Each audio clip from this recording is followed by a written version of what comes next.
Hi, I'm Jaime, and this is the House of Kog, the best car channel on YouTube. Why is it the best? Because you are here joining us today. Alright, and I'm going to kick it over to Jason, and he's going to commence with episode 21. Alrighty. So in our last episode talking about our truck, and in reviewing some of the previous footage and finding out what we found out now that there is no O2 sensors on this truck. As we all know, fuel injection needs to have an O2 sensor, at least electronic fuel injection, so it knows how to do its air-fuel ratio metering.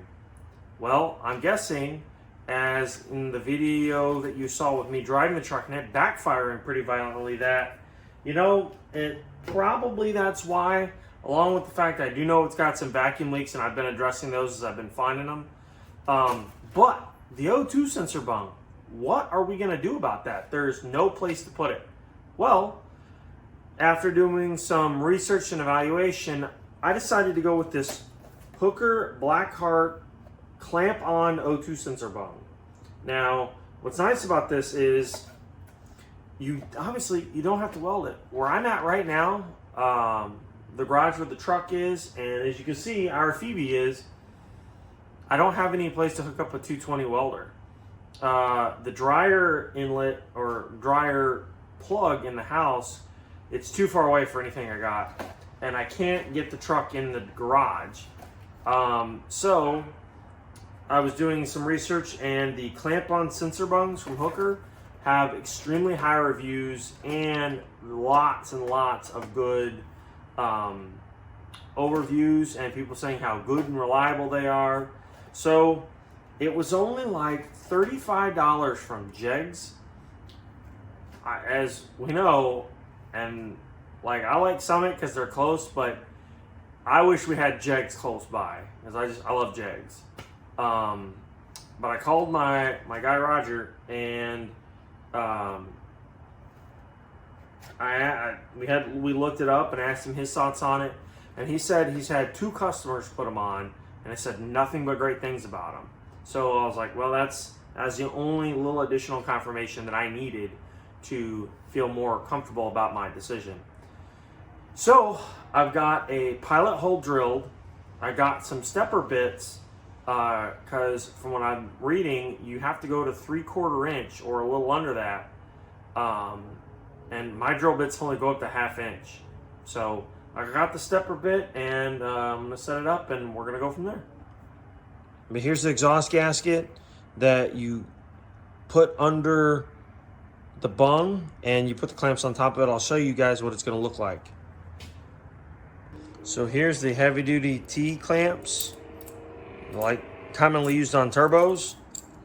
Here is the bung and the plate, and your gasket goes under it just like so, and your clamps go right here into the groove. Done deal. The one that I had to get was for a 2.5 inch.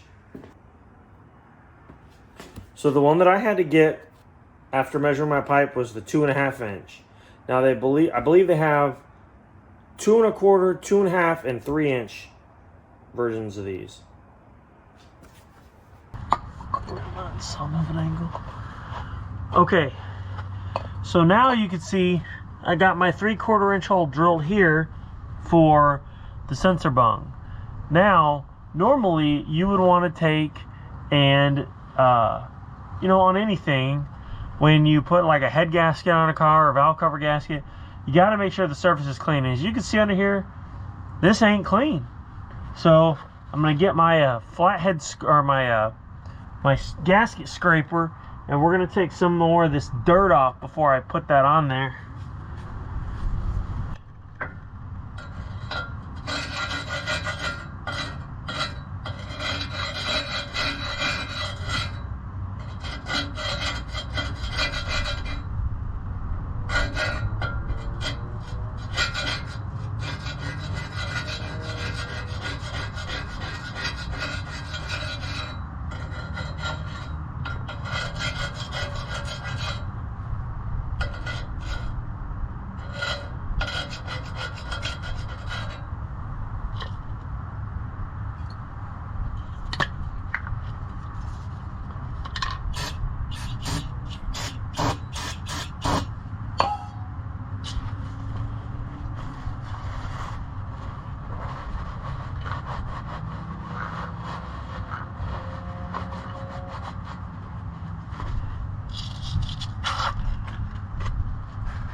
Okay. So, as you can also see, I got my hold deburred. I have a tool that I got from Eastwood for doing flared brake lines and whatnot. Anyways, they had a rotary file that came with it. Well, not quite a rotary file, but similar. Anyways, I use that to get in there and just kind of clean up the burrs on it. So my drill bit kit doesn't have anything as big as 3/4, so I used a stepper bit, which I'll show you. Anyways, now we're ready to get the clamps around and get it on the gasket.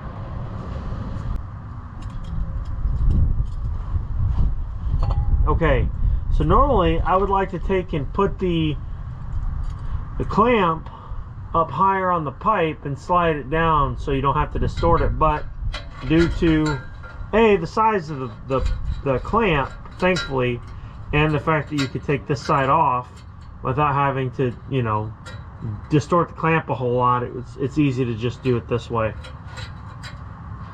Now, like I said, I got the 2.5-inch kit, so on your 3-inch or whatever, you may have to do the same. I know they sold another kit that had the regular, you know, hose clamp worm drive. Now for those, I'd imagine you'd probably have to distort the clamp a little bit, but okay.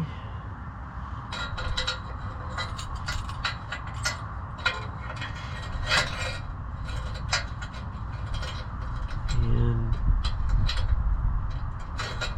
on here, let's get, now on the hooker, it has the plastic nylon lock nuts in it. You do not, under any circumstance, want to use an impact on these. I mean, they're so small, I don't know why you would, but some people just like to impact everything. So definitely don't want to do that because it'll mess up the nylon. So I'm getting these in place and verifying that my gasket is pretty square over the hole, and that I could fit my pinky all the way into the hole, because that's effectively going to simulate like your O2 sensor.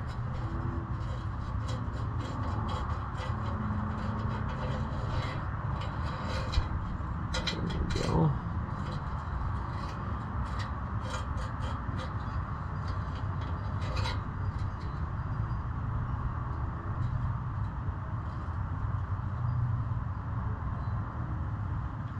And I got my ratchet here.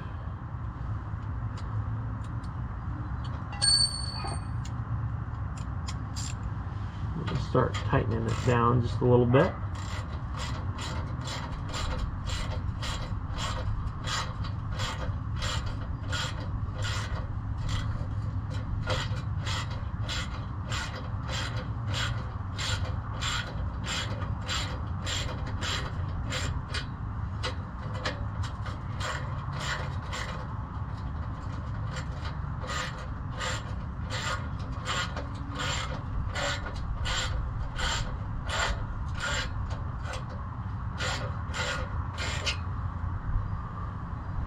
Alright, now before I tighten it all the way down, I'm going to go get my wideband sensor.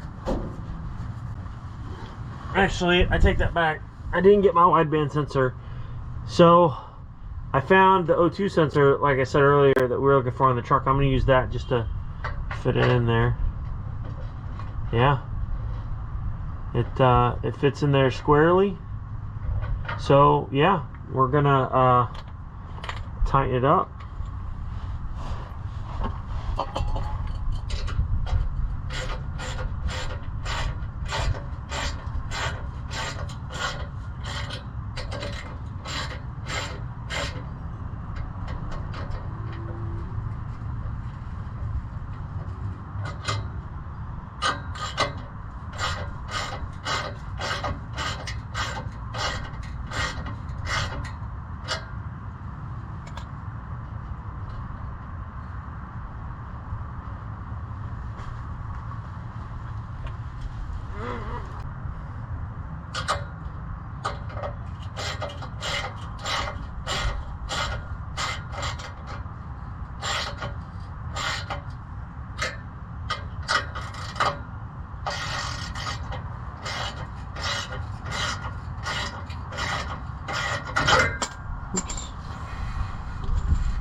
All right, there you go.